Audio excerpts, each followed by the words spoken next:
राणा सांगा वाली टिप्पणी पे सपा के सांसद पे करणी सेना ने आंदोलन किया।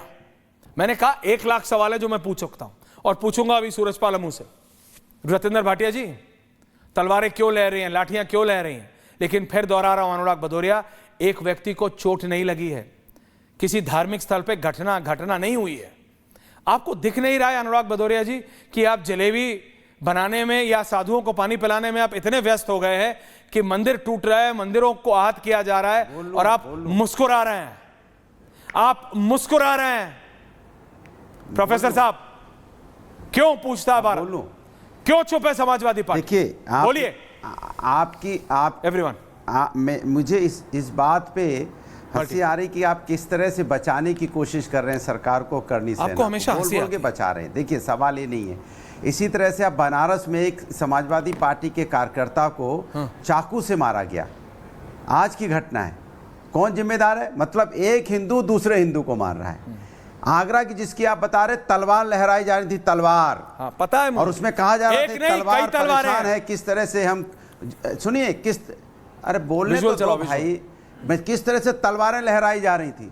ये तलवार लहराने का मतलब समझते हो? उसमें विजुअल आ रहे थे कि तलवार परेशान है, कैसे गर्दन काटी जाए। आप ये समझते हो एक दलित व्यक्ति की गर्दन काटने के लिए तलवारें लहराई जाएंगी? क्या वो दलित व्यक्ति हिंदू नहीं है? और तलवार रहने वाले कौन है? ये भारतीय जनता पार्टी के कार्यकर्ता है। अनुराग जी, आप मेरे से उम्र में कुछ साल बड़े होंगे। अगर मैं कभी बोलता, लेकिन कुछ तो शर्म कीजिए आज। नहीं अनुराग जी, कुछ तो शर्म कीजिए। प्रेम शुक्ल जी की जगह मेरे को एक तरफ करणी सेना के विजुअल्स चाहिए और एक तरफ बंगाल के विजुअल्स चाहिए। आप, मैंने कहा ना 1 लाख सवाल पूछ सकता हूं करणी सेना से, सूरजपाल अमू से, लेकिन दो शब्द तो फूटिए अपनी जुबान से। बंगाल पे बोलूंगा, 2 शब्द तो बोलिए, 2 शब्द तो बोलिए अनुराग भदौरिया जी। इतना भी नहीं अच्छा होता, ऐसा नहीं होता। साधुओं को पानी पिलाने की तस्वीरें आप YouTube पे डालते हैं, वहां मंदिर खंडित किए जा रहे हैं और अनुराग भदौरिया चुप है। अनुराग भदौरिया चुप है। बोल लूं मैं? नहीं, मैं पूछ रहा हूं, ओनली मी एंड अनुराग भदौरिया। नहीं, अनुराग भदौरिया चुप है क्यों? साधुओं को पानी पिलाने की तस्वीर। अच्छा, कितने मिनट? नहीं, आप मुझे बोलिए ना, मैं अपना जवाब दे दूं। आप बंगाल पे मुंह तो खोलिए, 2 शब्द तो फूटिए। हाई कोर्ट को इंटरवीन करना पड़ा, आप नहीं बोले अनुराग भदौरिया। आप कान में चीख रहे हो, क्या बोलूं मैं? चीख रहा हूं आज भाई, बोल आपको चीख लग रहा है, बोल भी नहीं पाए तब तक। बोलिए। ये तस्वीरें चीखनी चाहिए बंगाल की, चल के बंगाल तक जाऊंगा, आपके जहन में बहुत करीब है। मैं यूपी में हूं तो यूपी की बात कर लूं, फिर बंगाल पहुंचूंगा। अब बोलने दीजिए। सवाल है कि जिस तरह से आगरा में जिस तरह से तलवारें, नंगी तलवारें लहराई गई, और किसके खिलाफ? एक दलित व्यक्ति का सर काटने की बात करने के लिए। बताइए आप, क्या दलित वो हिंदू नहीं है? रामलीला सुमन जी, क्या उसको हिंदू नहीं मानते? क्या करणी सेना में जो अपने आप को हिंदू मानते हैं, ये कोई करणी वर्णी सेना नहीं है, ये भारतीय जनता पार्टी के कार्यकर्ता हैं। अगर यही तलवार समाजवादी पार्टी के किसी कार्यकर्ता ने लहरा दी होती, क्या वो या किसी दूसरे समुदाय के लोगों ने जो बंगाल में है, क्या मैंने एक भी बार कहा या किसी ने कहा कि वो किसी पार्टी के कार्यकर्ता है? क्या किसी ने कहा कि बंगाल में जो आगजनी, जो तोड़फोड़, जो खून कर रहे हैं, वो किसी पार्टी के कार्यकर्ता हैं? अनुराग भदौरिया, ये फर्क है, ये फर्क देश देख रहा है। मैं कैसे बोलने दूं आपको?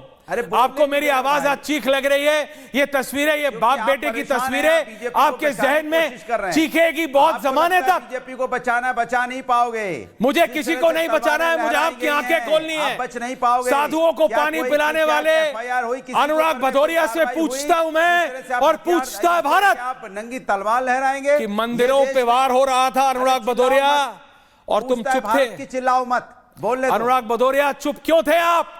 अरे चुप तो तुम हो प्रभु, बोलने नहीं दे रहे हो यार, बोलने नहीं दे रहे हो। कमाल क्या है यार, नंगी तलवार लहरा जा रही। मैं बात करना चाहता हूं, बंगाल पे ही बोलूंगा, बोलने तो दो, मुझे बोलने दो भाई, ऐसे नहीं चलेगा। आप हमसे लड़ने थोड़ी आए हो, आप मुझे बोलने दीजिए। देखिए, जो घटना पश्चिम बंगाल में हुई, हम किसी हिंसा का कभी सपोर्ट नहीं करते।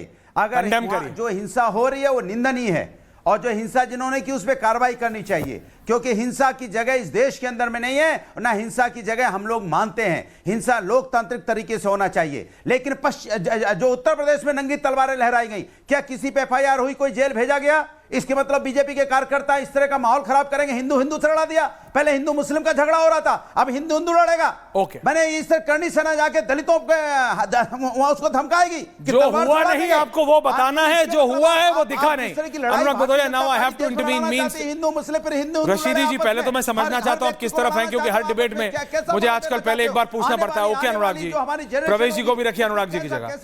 रशीदी जी, आपका व्यू पॉइंट क्या है इस पे? होंगी हमें माफ नहीं करेंगे, क्योंकि दिल्ली के इलेक्शन के बाद मुझे हर बार पूछना पड़ता है कि आपका व्यू पॉइंट है क्या, आप इस तरफ है कि उस तरफ। रशीदी जी, ये क्या हो रहा है बंगाल में, क्यों हो रहा है बंगाल में? रशीदी जी, क्यों हो रहा है? मेरे को हटाओ। आपको इसलिए पूछना पड़ता है ऐश्वर्या राय कि 25 मिनट हो गए, 25 मिनट से मैं आपकी तकरीर सुन रहा हूं। एन में जो चल रहा है चलने दीजिए। 5-6 लोग बचे हुए हैं जिनको बोलने का मौका नहीं मिला अभी तक। नहीं, बहुत टाइम है, आप टाइम की चिंता मत कीजिए, आप बोलिए। मैं दूसरे चैनलों पे भी बैठता हूं और सबको मेरे रुख का पता है, नहीं, लेकिन आपको रुख का पता नहीं है, क्योंकि आपको अपने ही रुख का पता नहीं है। अरे आपको चैनल हॉपिंग करनी है, आप चैनल हॉपिंग कीजिए। अब सुनिए मेरी बात। नहीं, आप मेरी बात सुनिए पहले। नहीं, आप पहले हैं किस तरह, पहले मुझे ये बताइए। आपने एक बार बीजेपी को सपोर्ट करने के लिए बोला था, फिर कभी आप खिलाफ हो जाते हो, कभी साथ हो जाते हो। दूसरे चैनल आप देखते हो कि मैं नहीं देखता। मैं तो आपसे पूछ रहा हूं, ये बंगाल में कैसे हुआ मेरे को बताओ आप।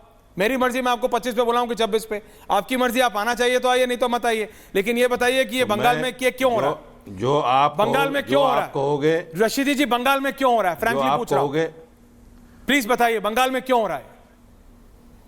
20 मरतबा बोलो आप 20 मरतबा एक ही बात को 21वीं बार बोल दूंगा, बोलो तो बोलो, फिर जवाब दूंगा। अरे बोल दो ना, 20 मरतबा बोल दो, फिर मैं जवाब दे दूंगा 21वीं मरतबा।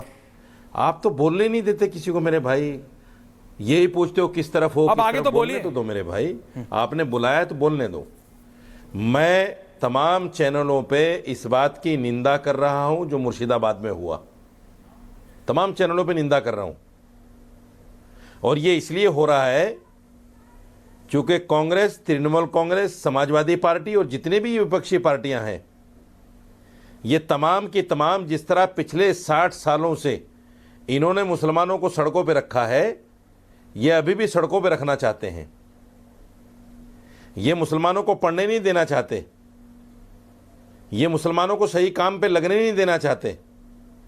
ये चाहते हैं कि मुसलमान सड़कों पे रहे, मुसलमानों के ऊपर केस लगे, ये जो है जेल जाएं, और फिर बाद में एक रिपोर्ट आ जाए कि मुसलमान दलित से बदतर जिंदगी जी रहा है। मैं बहुत पहले से इस बात को कह रहा हूं, आपकी समझ में पता नहीं क्यों नहीं आ रहा है। मैंने तो उन लोगों को भी कंडम किया है जो एसी में बैठकर मुसलमानों को ललकार रहे हैं कि मुसलमानों उठो, अब उठने का वक्त है, तुम्हारे सर पर तलवार लटकी हुई है, तुम्हारी मस्जिदों को के खिलाफ साजिश हो रही है। ये वो आदमी कह रहा है जो अपने आप को हिंदुस्तान में दूसरा जिना साबित करने पे तुला हुआ है। ये वो आदमी कह रहा है जिसने वक्फ बोर्ड की कई हजार गज जगह कब्जे में की हुई है।